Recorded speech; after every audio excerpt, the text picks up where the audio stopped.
All right, ready to dive into the world of painting. We're going deep today, folks. Articles, marketing plans, even website copy, all about painting and coatings. We're going to uncover some fascinating stuff. What's cool is we're not just talking DIY. We're looking at the whole industry, from techniques to business strategies to, yeah, even a company called Moorhouse Coating. Moorhouse Coating, they're going to be our case study today. But first, the question on everyone's mind, right? Yeah. How much does it really cost to paint the house? We got to give people some real numbers. Okay, well, one thing that surprised me is the paint itself. It's like a tiny part of the cost. Seriously, like 10%, maybe 15% at most. So it's the labor that gets you. Labor and prep work. That's where the real money goes. You're paying for expertise, not just gallons of paint. Makes sense. But still, numbers, right? Average cost per square foot, what are we talking? Sources say $2 to $4 per square foot. Okay, that's a range, though. What makes it go up or down? Empty house, no furniture, easy job, lower end. But furnished, lots of trim, details, higher end. Gotcha. So size matters, but also the details. Now, single room, say a bedroom, ballpark. Bedroom, you're looking at $400 to $600 average. Again, that's just a starting point. Starting point. Yeah, condition of the walls matters. Absolutely. Type of paint, trim, ceiling, all that factors in. All right, so full house then. 3 bedrooms, 2 bathrooms. What kind of budget are we thinking? Single color on the walls and trim. Standard job, probably $2,700 to $3,700. More thorough job, maybe some repairs, fresh coat on the ceilings, closer to $4,000. And if they want to get fancy, different colors, finishes. Then you're talking $5,000 to $7,000. Could even go higher, depends on the details. Okay, speaking of details, there's this pro tip about the order of painting a room. Blew my mind. Oh yeah, the trim first thing. Trim first, then ceilings, then walls. Who would have thought? Right. Most people would start with the walls, but pros do trim first, then ceilings, then walls. It's all about efficiency and getting a clean finish. So taping off the trim is easier than the other way around. Way easier. Plus, you only mask the surface once, saves time and effort. Smart. Got to remember that. Now, DIY versus hiring pros, that's the big debate. Thoughts? Well, DIY can definitely be done if you have the time, the skills, the tools, and stamina. Stamina, yeah. Painting is tiring. Right. So pros and cons. DIY, biggest pro, you save money on labor. But downside, time commitment is huge. And skill level, right. Exactly. Pros, they know how to handle tricky areas, get a smooth finish. They have the right tools, too. Makes a difference. And they know the tricks, how to avoid those common mistakes. Our sources actually revealed a bunch of pro secrets for a flawless finish. Keeping a wet edge, for example. That edge. You don't let the paint dry out completely between strokes. Helps prevent those lap marks. Oh, so work in small sections. Right. And apply multiple thin coats instead of one thick one. Takes longer, but the finish is smoother and more durable. I've learned that the hard way. What about primer? Always necessary. Highly recommended. Especially if you're painting over a dark color or a patched surface, creates a uniform base for the paint to adhere to. Primer. It's like the foundation. Now, color. One source mentioned light reflective value, or LRV. I'm lost. What is that? LRV, it's how much light a color reflects. Measured on a scale from 0 to 100, 0 being pure black, 100 pure white. Okay, so higher LRV, brighter the room. Exactly. Lower LRV, darker, cozier feel. How do you actually use that when picking colors? Well, think about it this way. Small room, not much natural light. Go for a higher LRV to brighten it up. Big living room, lots of windows. More flexibility, maybe a lower LRV for a warmer feel. So the same paint, different rooms can look totally different depending on the light. Absolutely. That's LRV in action. Fascinating. Okay, now stain. A lot of people love it, but it seems trickier than paint. What's the deal? Well, stain is about enhancing the wood, showing the grain. It penetrates the wood, becomes part of it, unlike paint that sits on top. So more permanent, right? Yeah, definitely. Prep is key with stain, even more than paint. Sanding, even for new wood, essential. Great. Usually start with a muddied aigrette, sand with the grain, opens the wood for the stain. Okay, then what? After sanding, often bleach or pre-treat. Makes the surface more consistent. Bleach. Intense. Yeah, but you can get it at any home improvement store. Just follow instructions carefully, wear protection. Safety first. Conditioner. Does that help? Big time, especially for softwoods.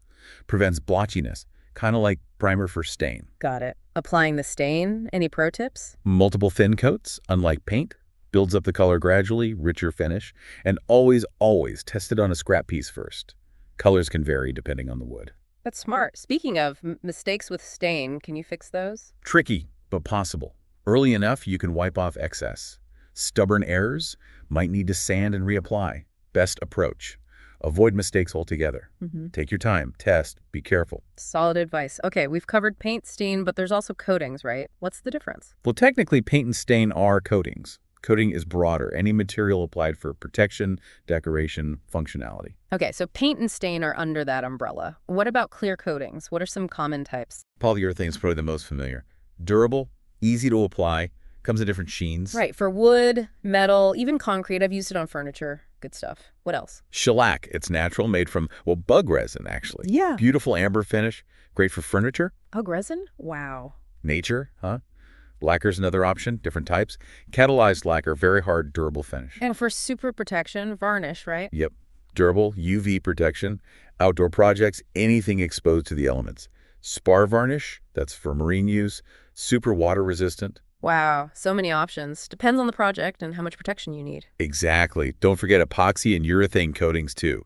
Those are tough for floors, countertops, even industrial stuff. Heavy duty, DIY possible with those. Needs more experience, special equipment, but worth it if you need serious protection.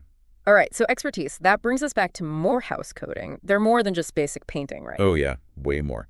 They do floor coatings, cabinet refinishing, concrete and steel repair, even historical restorations and industrial coating. Wow, one-stop shop for all things coatings and repairs. It seems that way. Residential, commercial, industrial, they do it all. Impressive. What makes them stand out from other painting companies, though? What are their core values? Honesty, integrity, hard work, that comes through loud and clear. Customer satisfaction is a big thing for them. Very hands-on approach. Sounds like they care about the work, not just the money. Definitely. Safety, technology, innovation, those are big too. They're always looking for better ways to do things. And that comes through in their marketing. Who are they targeting? Pretty diverse plan. Makes sense with their range of services. Homeowners, designers, property managers, real estate agents, even HOAs. HOAs, interesting. Why them? Strategic. HOAs have strict rules for painting, so Moorhouse positions themselves as the experts to navigate that. Smart. Not just individual clients, but larger contracts, too. Right. Subcontractors, engineers, architects, hotels, they're casting a wide net. And how are they getting the word out? What's the marketing mix? Mix of traditional and digital. Strong online presence, website, social media, but also email, postcards, even on-the-job advertising. Covering all their bases. Website, what's that like? How are they using it? Informative, visually appealing, highlight services, values, experience. They even have a blog, tips and advice about painting and coatings. So educating potential clients, not just selling. Exactly. Building trust, establishing expertise, and a gallery of past projects. Showcase their capabilities, inspire people. Like an online portfolio. What about pricing, though? How do they handle that on the website? They have a budget tool, gives a rough estimate based on the project. Not an exact quote, but a starting point. And they offer free consultations, get a more accurate quote, discuss needs. So transparent, but also personalized. Right. Balance between general info and tailored solutions. Smart. Warranty, do they offer one? Yeah. Limited 2-year warranty. Covers peeling, blistering, chipping if it's due to their workmanship. Good to know. Shows they stand behind their work. Absolutely. Gives peace of mind, too. All right. Solid warranty, comprehensive website, diverse marketing. Seems like they've got the business side down pat. But who are the people behind Moorhouse? That's the thing. We don't know much about the founders or team from these sources. Over 2 decades in business, though, says a lot. Experience, for sure. But they focus more on the work than on themselves. Yeah, but 2 decades, that's a long time in this industry. They're doing something right. And still going strong, sounds like. All right, we've covered a lot in this first part of our deep dive. Costs, DIY versus pros, pro tips for a good finish. And we've started peeling back the layers of Moorhouse Coating, their services, marketing, commitment to quality. But there's more. In part 2, we're going to dig into their specialized services, their innovative approach, their sustainability efforts. Stay tuned. You know, going through Moorhouse Coating stuff, I was struck by one thing. Yeah. They're focused on different industries. Right. We talked about homeowners and businesses. But they've got experience in some pretty specific sectors, too. Yeah, like what? Like healthcare, education, manufacturing. So they're talking different languages depending on who they're working with. Exactly. What kind of challenges does that present? Well, each industry has its own regulations, safety standards, operational needs. Yeah, you can't just shut down an operating room to repaint, right? Nope. You got to think about infection control, minimizing disruptions to patient care. Time constraints, I bet those are huge in a hospital setting. Huge. Yeah, And Moorhouse gets it. Their marketing really plays up their experience in these areas. makes sense. They understand the unique needs of each industry, and they make sure clients know. Hello. What about manufacturing? What are the challenges there? Think hazardous materials, heavy machinery, complex production schedules. So safety is paramount. Absolutely. Right. Plus, you got to work fast and efficiently. Can't be stopping the production line every 5 minutes. Right. And one of their articles actually mentions specialized equipment. Oh, yeah. To minimize overspray, make sure the application is clean and controlled, even in a tough industrial setting. Sounds like they need to be adaptable, resourceful to handle all these different environments. Definitely. And they need to understand the specific challenges of each industry. Not just treating everyone the same. Right. They see these industries as partners, not just clients. I like that. Let's dig deeper into some of these sectors. What do they do for schools and universities? All sorts of things. Painting classrooms and hallways, refinishing gym floors, coating athletic fields. So they're literally creating the spaces where kids learn and play. They are. And it's not just about looks. They also use coatings that improve safety and durability. Makes sense in a school, high traffic areas. Right. And they mentioned using low VOC paints for better air quality. Thinking about the health of the students and staff. Exactly. Attention to detail is a big part of their approach. What about healthcare facilities? What kind of specialized coatings do they use there? Things like antimicrobial coatings to help prevent the spread of infection. Wow. Seamless floor systems that are easy to clean and sanitize. So they're playing a direct role in patient and staff safety. They are. They understand the importance of hygiene in these environments. They also mentioned color psychology, right? Yep. Using calming and uplifting colors. So it's not just about function, it's about creating a positive atmosphere too. Exactly. Back to manufacturing for a sec. What about the coatings they use in those settings? Yeah, what are we talking about there? Coatings that protect against corrosion, abrasion, extreme temperatures. Floor coatings that can handle heavy machinery. Tough stuff. Tough stuff.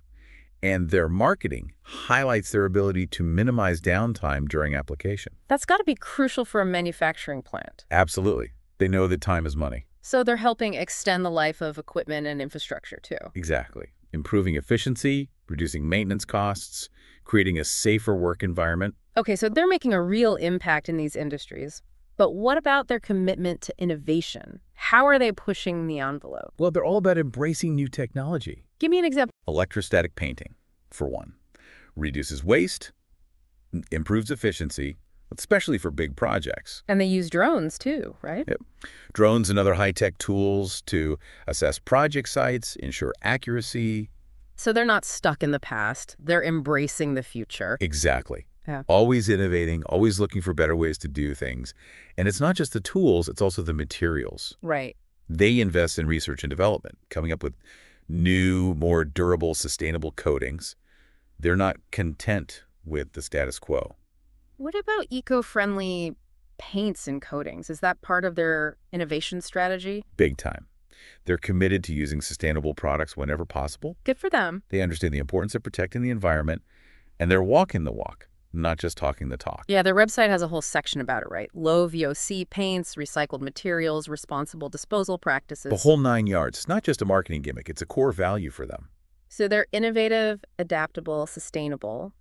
But what about their long-term vision? Where do they see themselves going? Their marketing paints a picture of a company with big goals. Like what? They want to be leaders in the industry, constantly pushing boundaries, expanding into new markets, developing cutting-edge coatings. So not just a local painting company anymore. Nope, they have global ambitions.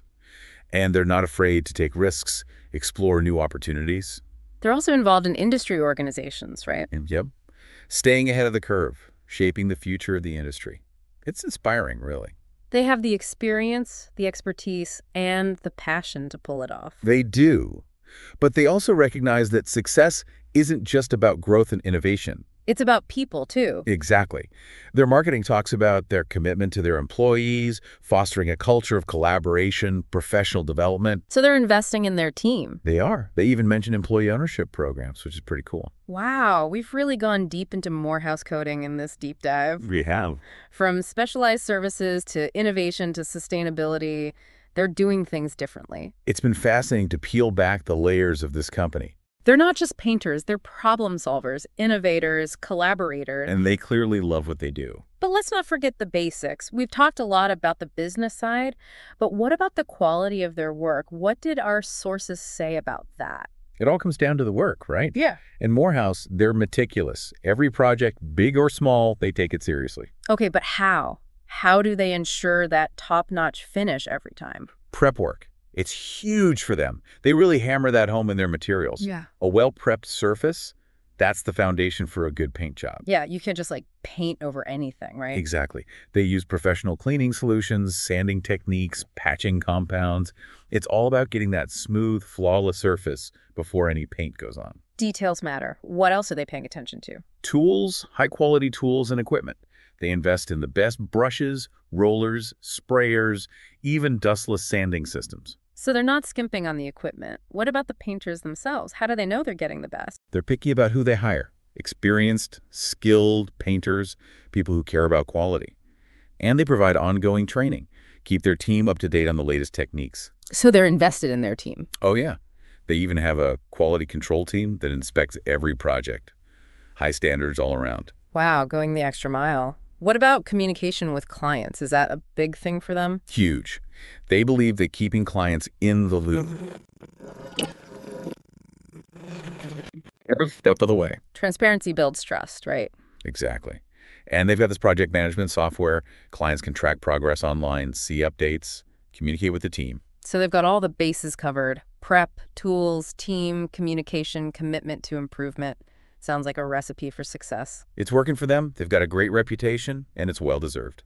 But, no company is perfect. What are some challenges Moorhouse might face as they keep growing? Maintaining that consistent quality as they get bigger. More projects, bigger team, harder to keep an eye on everything. Yeah, scaling up can be tough. What else? Finding and keeping good people, talented painters who share their values. That's a challenge in any industry. Especially a growing one. And then there's always the, whatchamacallit, keeping up with the times. Oh yeah, the innovation challenge. New tech, new materials. It never stops. They got to stay ahead of the game. Sounds like they're up for it, though. From what we've seen, they're adaptable, forward-thinking. Definitely. They've got the vision, the drive, the passion. I think they'll be just fine. Well, folks, there you have it. We've dug deep into Moorhouse Coating, their services, their values, their approach to the business. We've seen how they're innovating, how they're prioritizing sustainability, how they're taking care of their people. It's been a fascinating journey, wouldn't you say? Absolutely. A deep dive worth taking. And for you, our listener, we hope you've gained some insights, some inspiration, maybe even some new ideas for your own projects. Until next time, keep exploring, keep learning, and keep that paintbrush handy.